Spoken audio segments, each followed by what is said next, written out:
Good morning, at least here in the Netherlands it's the morning. I am here. I have still got my onesie on.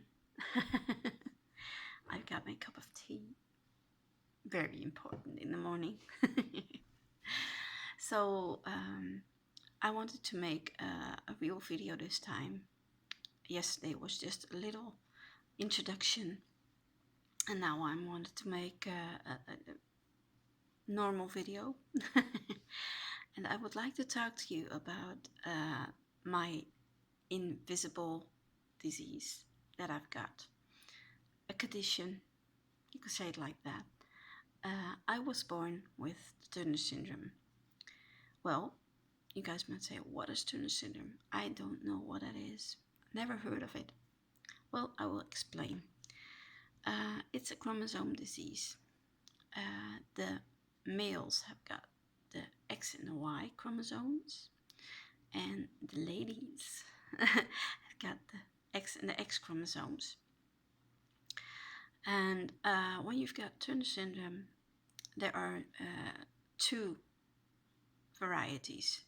You've got the whole Turner syndrome, that is when you completely are missing the second X, and you've got a part of the Turner syndrome, so a mosaic, you could say it like that.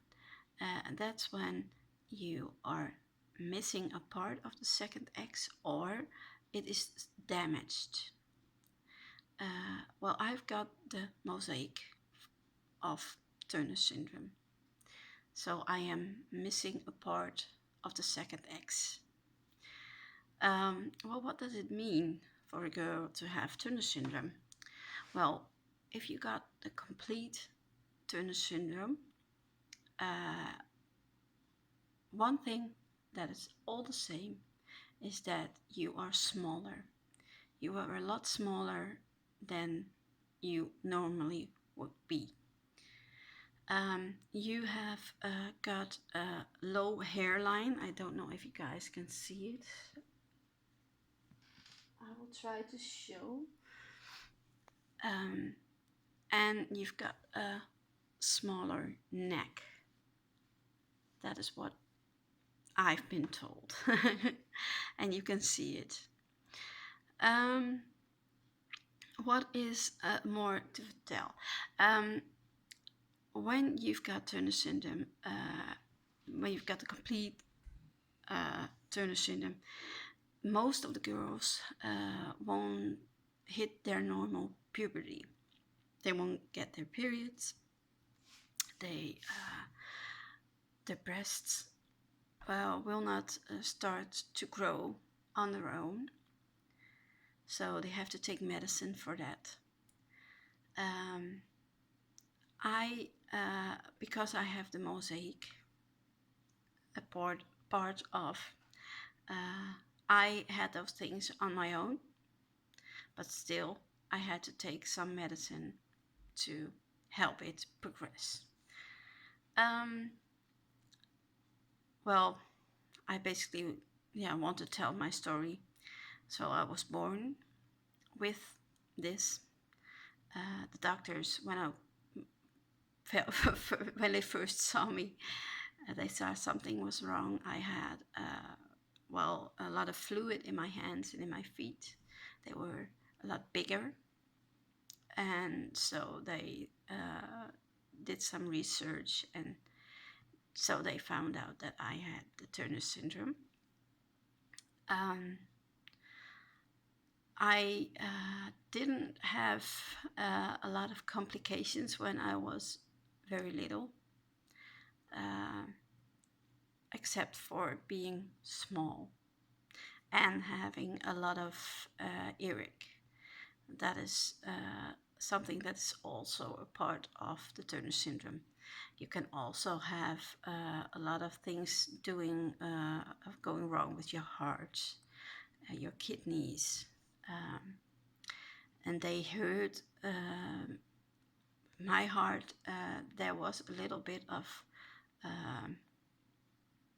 I don't know how to say it really. A small hole in my heart. There is a small hole in my heart. I can tell it like that. It's not very disturbing. I can grow very old with it. That's what they say. But when you've got Turner syndrome, there can be a lot of complications with your heart, and most of the girls have to have a lot of surgery and stuff.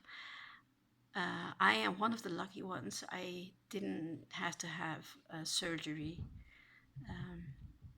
but they were very cautious. And when I was 10 years old, they started me on growth hormone injections, and that's what they use for Turner girls to grow a little bit bigger than you would normally get.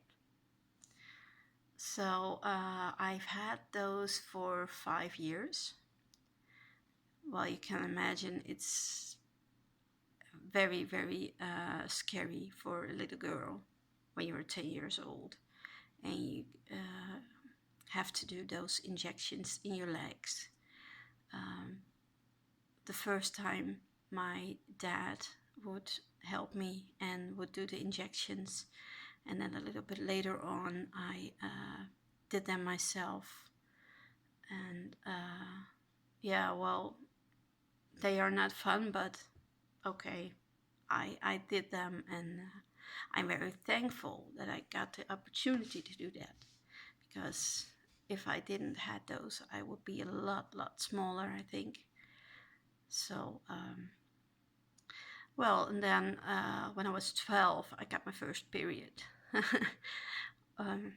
I was stupid enough. I was very, very excited. Just because we thought that it wouldn't happen on my own. And it was very, very weird because my sister got hers for the first time. She's almost a year younger as me. And I said to my mother, I think I have to, I'm getting mine too. And she said, no, can't. The day after my sister got hers, I've got mine for the first time. Oh, I still laugh when I think about that. So we were very excited. But also things are very uncertain, because when you've got Turner syndrome, there's a lot of stuff to do with infertility. And when I was a little girl, I always would have been, they would have been telling me that I could not have children, or it would be very, very difficult for me to have children. So yeah, when you're a little girl, you don't, you are not thinking about that. You are busy with other stuff, but when you are getting older, you are starting to think about that. So well, I got my first boyfriend, and then that was very, very weird, because my period would stop for a while, and then it would come again, and it was very not regular. And then when I had my first boyfriend, it was very weird, because it wouldn't come, and then I would freak out. I would think, shit, maybe I'm pregnant, because that's the normal thing to think about. But even then, I knew, of course, in my head, it would be very, very difficult for me to have a child. So when I was, I think, 18, I met my husband, and that's also the age when you well, you get together, you get a house together. When I was 19, I got a house together with my husband, and when I was 22, I got married. and then you are starting to think about children. That's normal. And I always was very straight up front with my husband. I told him everything, and he would say, okay, we will just see. We will try, and we will see what we can do.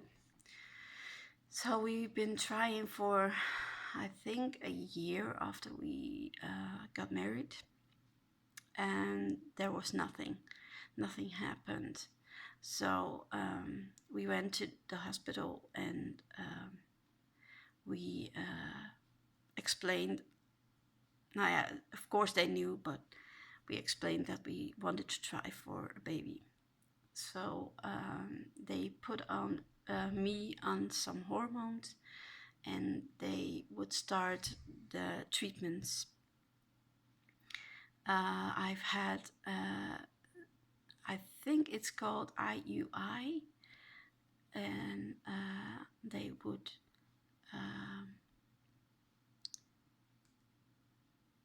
prepare my body for a pregnancy, and then they would take a syringe, and they would inject you can call it stuff from my husband in my uterus, and then when my then it's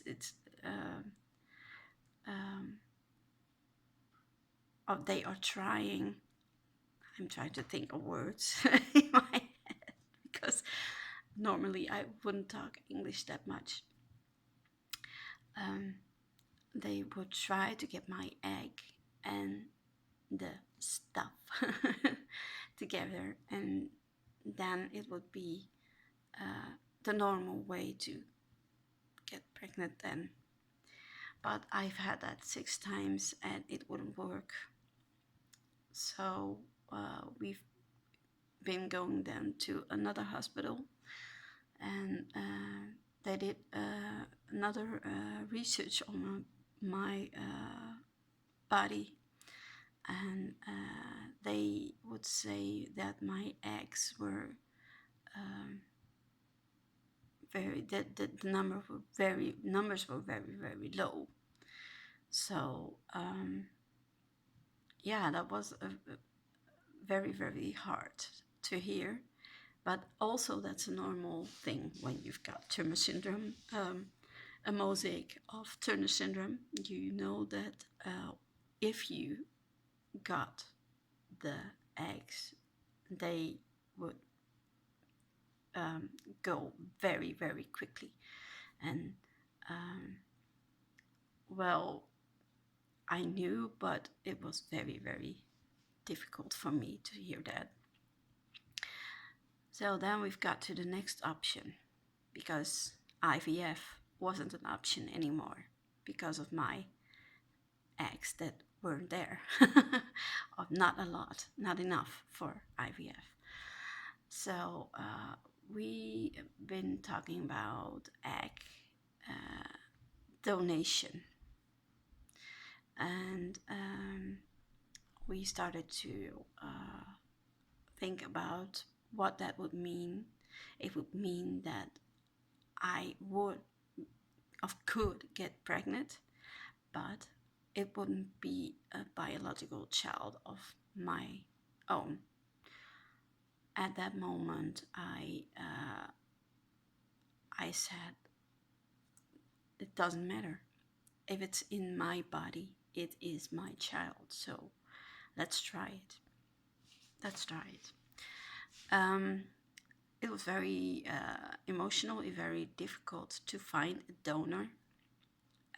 But we were lucky to have a good friend of ours to help us out.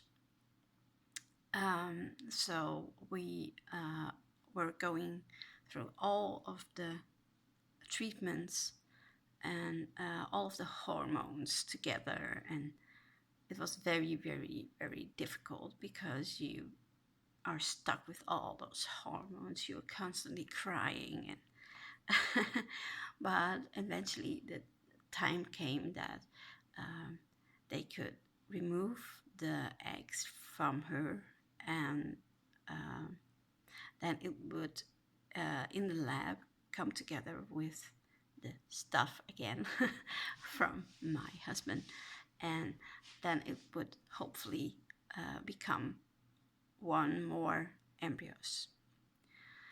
So when they did the removal from the eggs, I luckily could sit with her, with my friend, and it was very hard to see her like that, but we knew that it had to be done.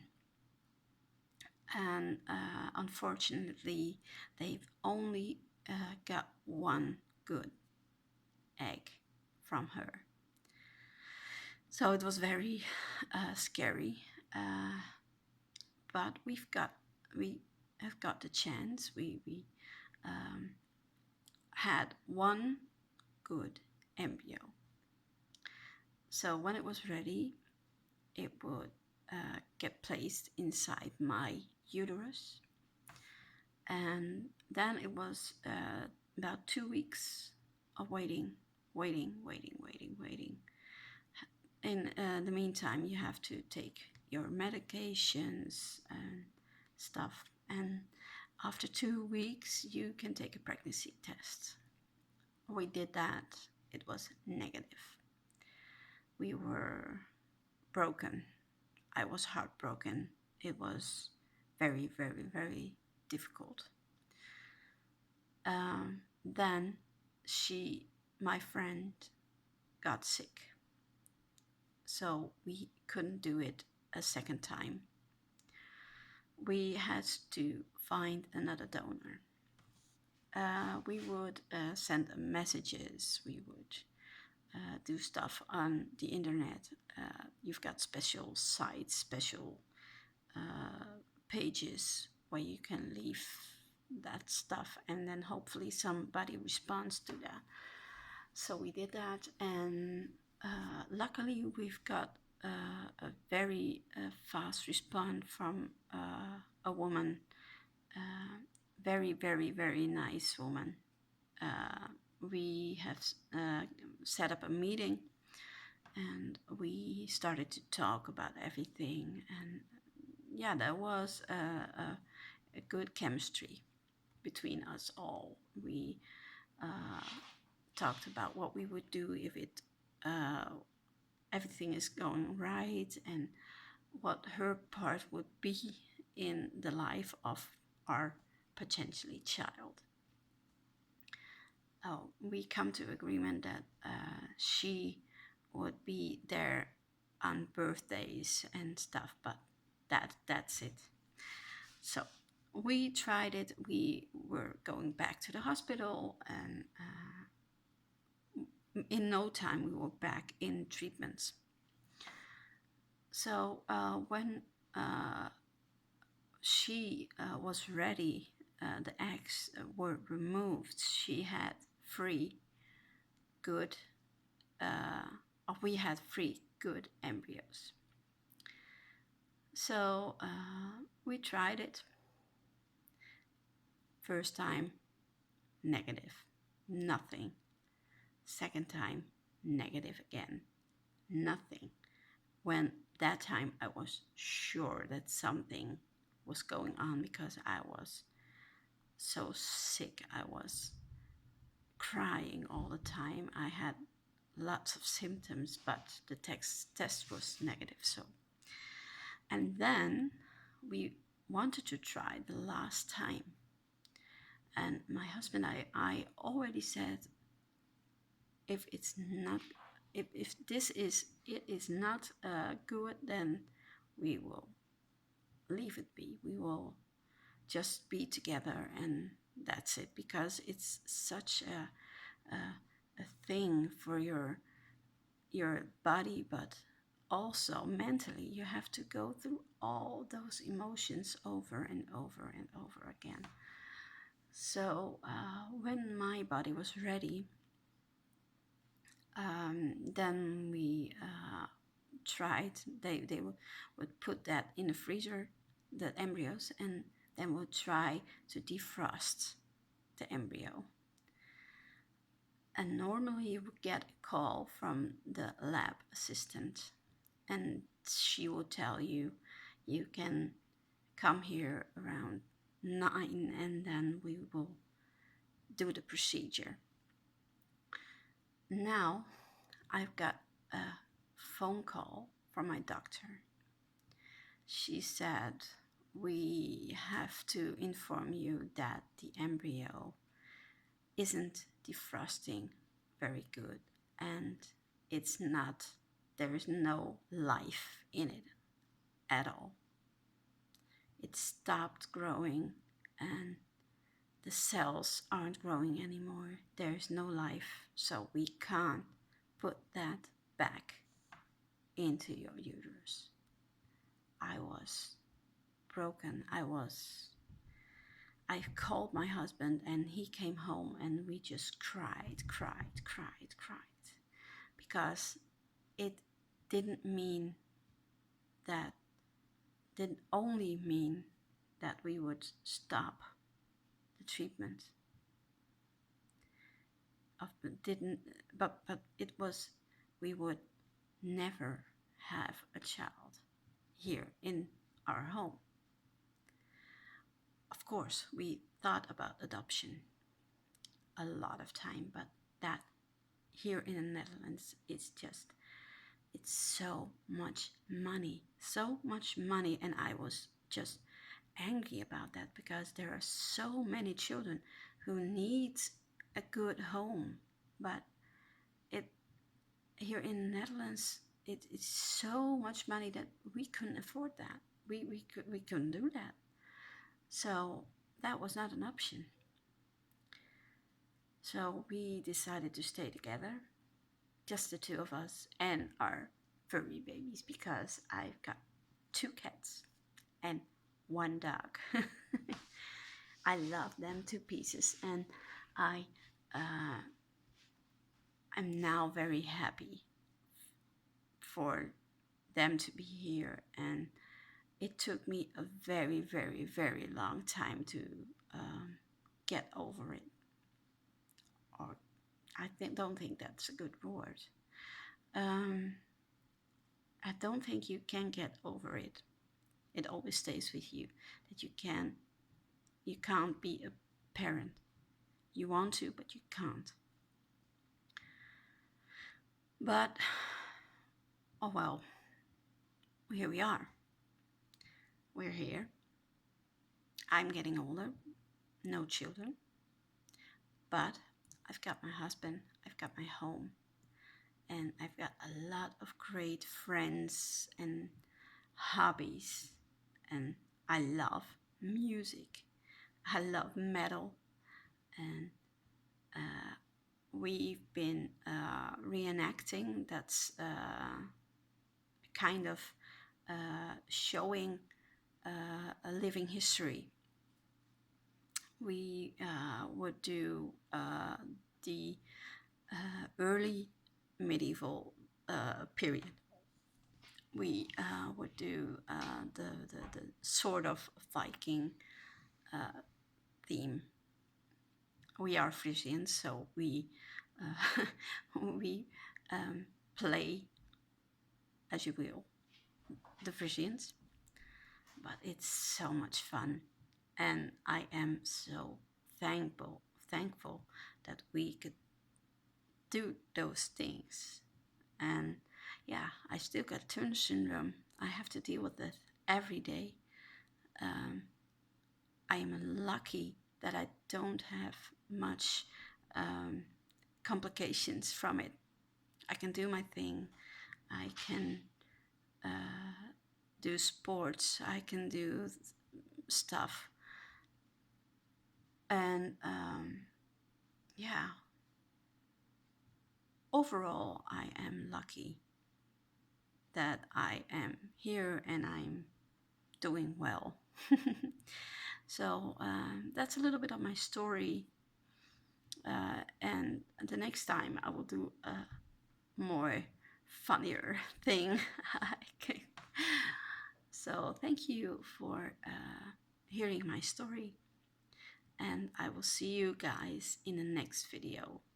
I hope you like this, and if you liked it, leave a comment and maybe subscribe to my channel. Bye.